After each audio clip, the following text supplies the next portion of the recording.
มันนอเห่านออาไก่เนื้อ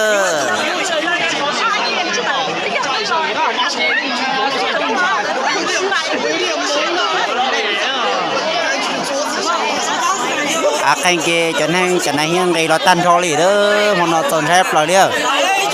เนาะเห่าเป็ดโจของnóเด้อ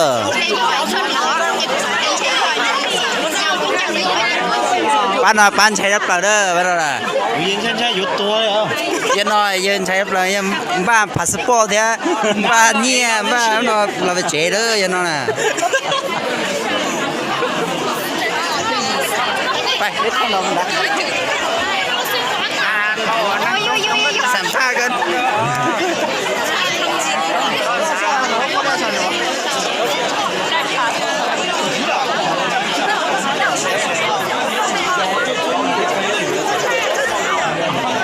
ก็มาสัมภาษณ์คุณนะคุณใช่ท่อเจสิกเขาอยู่นอกซิเล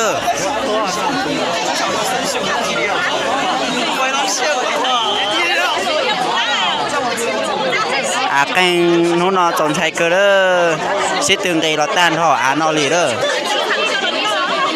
จะนอปอบไผ่เด้อเจ๊จะนั่งปีตะกันเจมสองเด้อ